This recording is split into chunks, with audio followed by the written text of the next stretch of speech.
ዛሬው ዕለት በዚህ በኢትዮጵያን ስካይላይት ሆቴል እየተካሄደ ያለው የኢትዮጵያን አቪዬሽን ፎረም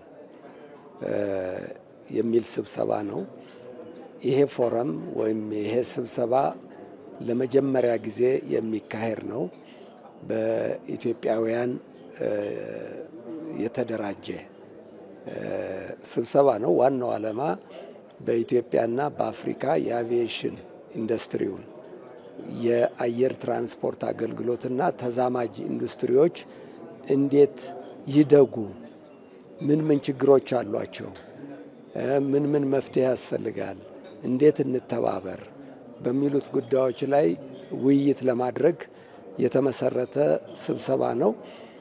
በየዓመቱ የሚደረግ ነው። የዛሬው የዚህ ስብሰባ የመጀመሪያው ነው እና ጥሩ ጅምር ነው ብለን እናስባለን።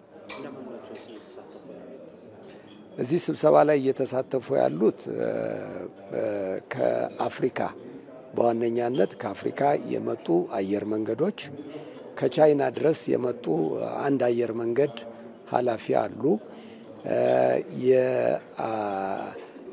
ሌሎች እነ ቦይንግ አውሮፕላን አምራቾች ተሳትፈዋል። እንደዚሁም በአቪዬሽን ኢንዱስትሪው አምራቾች እና አገልግሎት ሰጪዎች እየተሳተፉ ነው ያለው። ቦይንግ ከትላንት በስቲያ ይመስለኛል የአፍሪካ ቢሮ ከፍቷል። ቦይንግ አውሮፕላን ያመርታል፣ ለአየር መንገዶች ይሸጣል። በየአየር መንገዶች የቴክኒክ ድጋፍ ብቻ ነበር የሚያደርገው። አሁን ግን ለመጀመሪያ ጊዜ በአዲስ አበባ ቦይንግ አፍሪካ የሚል ቢሮ ከፍቷል። የዚህ ቢሮ ዋና ዓላማው የአቪዬሽን ኢንዱስትሪ በአፍሪካ እንዲስፋፋ የድርሻውን ድጋፍ ለማድረግ የሚያስችለውን የሰው ኃይል ፈጥሮ ስራ ለመስራት ነው እና ከአውሮፕላን ሽያጭ ባለፈ በአጠቃላይ የአየር ትራንስፖርት አገልግሎቱ አፍሪካ ውስጥ እንዴት ሊስፋፋ ይችላል በሚል አየር መንገዶችን፣ የአውሮፕላን የጥገና ማዕከሎችን፣ የስልጠና ማዕከሎችን ለማገዝ ሲል የከፈተው ቢሮ ነው። አንደኛ ለአፍሪካ የአቪዬሽን እድገት ይጠቅማል።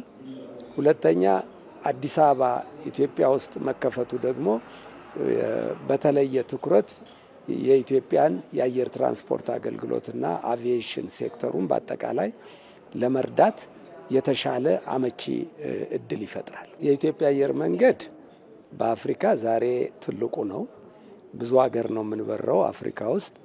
አፍሪካውያንን በአየር ትራንስፖርት አገልግሎትና በንግድ ለማቀናጀት እየሰራ እንገኛለን። ይህንን አገልግሎት የበለጠ ለማስፋፋት እንድንችል ብለን አዲስ ኤርፖርት እየገነባን ነው። በሚመጣው 5 ዓመት ውስጥ ግንባታው ተጠናቆ አገልግሎት መስጠት ይጀምራል። ያ ኤርፖርት ሲገነባ እና አገልግሎት መስጠት ሲጀምር አዲስ አበባን እና ኢትዮጵያን አንደኛ የአቪዬሽን ዋና መናኸሪያ ሀብ ያደርጋል። የአየር ትራንስፖርት መናኸሪያ ትሆናለች ማለት ነው። አፍሪካውያን ከመላው ዓለም ጋራ ግንኙነት በሚያደርጉበት ጊዜ በዚህ ኤርፖርት ስለሚያልፉ ለሀገራችን ትልቅ ጠቀሜታ አለው። ቱሪዝምን ያዳብራል፣ ኤክስፖርቱንም ይደግፋል፣ ንግድ ኢትዮጵያ ውስጥ እንዲስፋፋ ያደርጋል። ትልቅ እገዛ ነው ያለው የአዲሱ ኤርፖርት ግንባታ። አውሮፕላን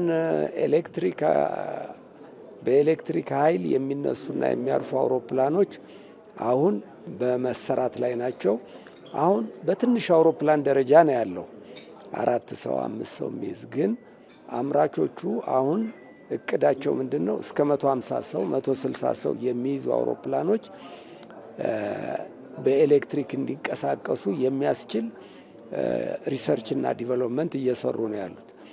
እንግዲህ በሚመጡት አመታት ውስጥ እነዚህ አውሮፕላኖች ገበያ ላይ ይመጣሉ ተብሎ ይጠበቃል።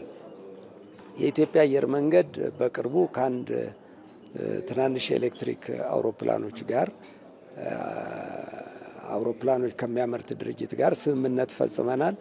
እነዚህን አውሮፕላኖች አመጣን አገራችን ውስጥ ለቱሪስቶች ማጓጓዣ ወደ ቱሪስት መዳረሻዎች በአዲስ አበባና በቱሪስት መዳረሻዎች መካከል መንገደኞችን ለማጓጓዝ ልንጠቀምባቸው አስበናል። ይሄ እንግዲህ አንደኛ የቱሪስት ኢንዱስትሪውን ይደግፋል። ሁለተኛ ደግሞ የኢትዮጵያ አየር መንገድ ቴክኖሎጂው ጋራ እንዲተዋወቅ ያስችለዋል። ለዚህ ሲባል ነው ከዚያ ድርጅት ጋር ስምምነት የፈጸምነው።